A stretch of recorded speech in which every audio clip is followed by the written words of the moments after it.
পিতৃশোক নিয়েই মাঠে ফিরেছেন মেসি। ৬৮ বছর বয়সে মারা গেছেন হোর্হে মেসি। ছেলের ক্যারিয়ারের শুরু থেকেই ছিলেন তার সবচেয়ে গুরুত্বপূর্ণ মানুষদের একজন। এজেন্ট হিসেবে মেসির পেশাদার জীবনের নানা সিদ্ধান্তেও ছিল তার বড় ভূমিকা। বাবার শেষকৃত্যে অংশ নিয়ে মঙ্গলবার রাতে ফ্লোরিডায় ফেরেন মেসি। এরপরই দলের গুরুত্বপূর্ণ ম্যাচ লিগস কাপে টিকে থাকতে মেক্সিকোর ক্লাব লিওনের বিপক্ষে জয়ের প্রয়োজন ছিল ইন্টার মায়ামির।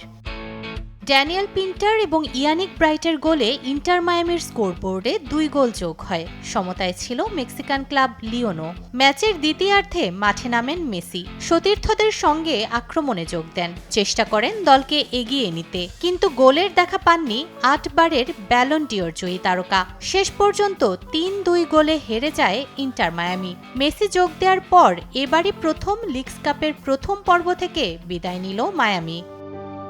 বাবাকে হারানোর পর সামাজিক যোগাযোগ মাধ্যমে আবেগঘন বার্তা দেন মেসি। বাবাকে মিস করার কথা জানান তিনি।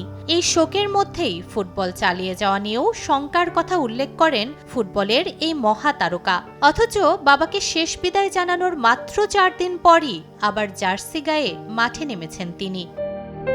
ফুটবল মেসিকে অনেক কিছু দিয়েছে, খ্যাতি, শিরোপা, রেকর্ড। আর সেই দীর্ঘ যাত্রায় ছায়ার মতো পাশে ছিলেন হোর্হে মেসি। এখন সেই মানুষটি নেই, তবুও থেমে থাকেননি মেসি।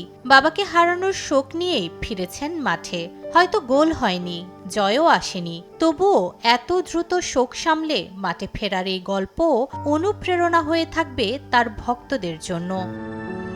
নূরে জান্নাত, সময় সংবাদ।